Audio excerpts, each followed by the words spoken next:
This was an event that once shocked the world.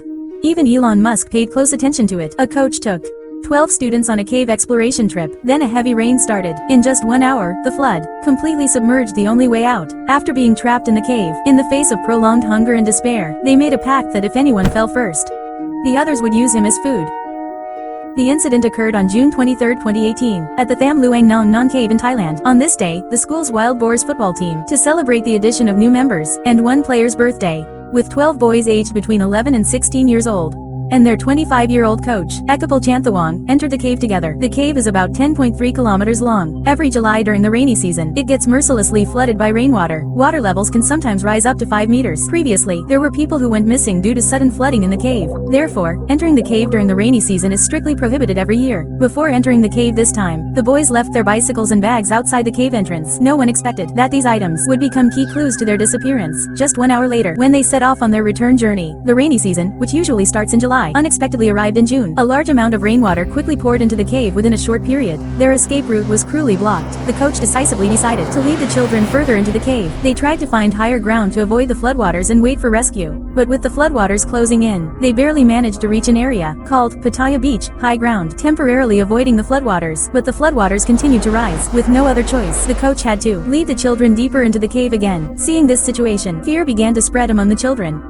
Time gradually passed. Parents from outside noticed that the children hadn't returned for a long time. An ominous feeling arose, and they hurriedly called the police. Police and park staff found the bicycles and backpacks left by the children at the cave entrance, thus confirming that they had entered the cave. However, due to a lack of rescue equipment and professional personnel, rescue efforts could not be effectively launched immediately. On June 24, the Thai Navy SEALs took over the rescue mission. They searched the Tham Luang cave and its surrounding areas. However, most areas of the cave were flooded, and underwater visibility was extremely low. Moreover, the naval team lacked cave diving experience, making the search and rescue operation extremely difficult. The heavy rain continued without stopping. With no other options, Thailand sought international assistance. The news spread instantly once it was released, immediately capturing global attention. Cave diving experts and volunteers from multiple countries, bringing professional equipment, rushed to the scene without delay. Within a short time, nearly 1,000 people gathered near the cave. More than 10 large water pumps operated at full capacity, trying to lower the water level inside the cave. However, the incessant rain made the pumping effect minimal. On June 29, 3 rescuers were slightly injured due to an electrical leak in the pump power system. Later, they also used thermal imaging drones to continuously detect signs of life inside the cave, but the initial search yielded no results. Divers also plunged into the water. In the darkness, they could only grope forward by touch. Meanwhile, they laid guide ropes underwater to ensure safe entry and exit from the northern passage of the cave. Whenever they reached a certain point,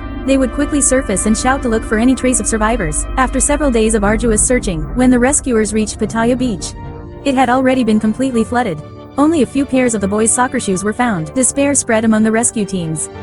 Everyone thought that so many days had passed. There was no hope for the boys to have survived, but British divers John and Rick did not back down. They continued to search deeper into the cave. Finally, on July 2nd, which was the 9th day of the boys' entrapment, about 4 kilometers from the cave entrance at Nern Nam Sao, they found the 12 boys and their coach. At that moment, the divers could hardly believe their eyes. It had been 9 days, and they were still alive. Apart from being extremely emaciated from hunger, their mental state was relatively good. Surrounded by darkness and silence that was frightening, they could only rely on rainwater dripping from stalactites to sustain themselves. Some even suggested that if anyone died first, the living should use him as food to replenish energy. Only in this way could they have a chance to survive. 2. Divers stayed with the boys for a while, boosting their morale. Then the divers left a lamp and promised to return soon with food. But now, how to get the children out was the real challenge. Initially, the rescue plan was to teach the children basic diving skills, escorted by divers front and back, guiding them along the dive rope to evacuate. But there were too many difficulties to overcome. First, most of the children couldn't swim.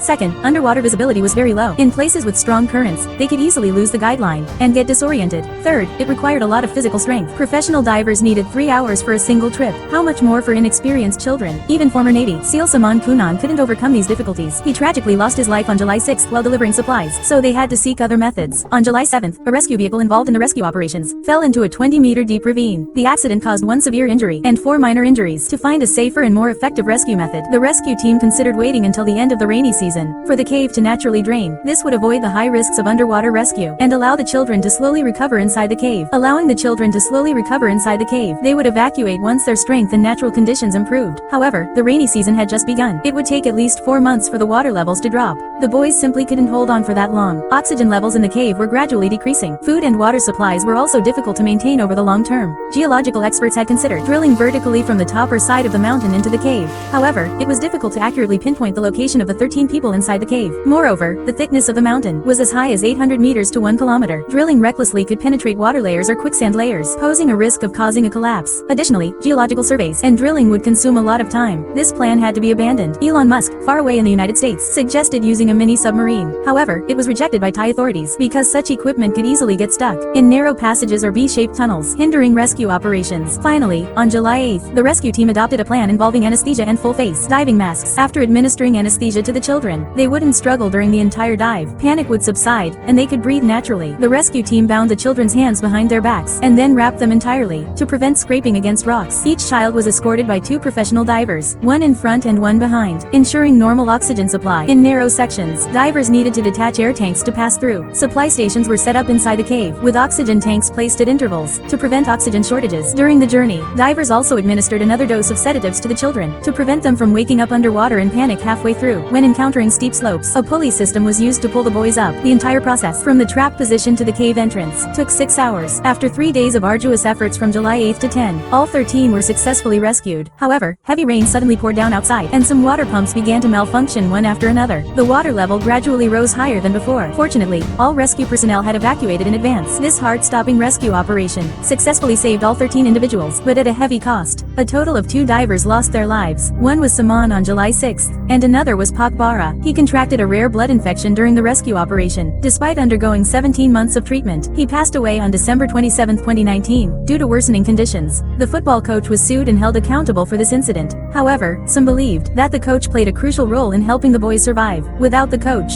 it was unlikely that the 12 boys would have survived unscathed until the 9th day. Later, another rescued boy also unexpectedly passed away. On February 12, 2023, Dom, the captain of the Wild Boars, fell into a coma at Brookhouse College in Leicestershire, England. He was then taken to the hospital and pronounced dead on February 14. The British medical report stated that Dom had committed suicide. They suspected that Dom suffered from survivor's guilt syndrome. People with this kind of trauma feel unworthy of living and may even contemplate suicide. Individuals with such trauma believe they do not deserve to live, even harboring thoughts of ending their own lives.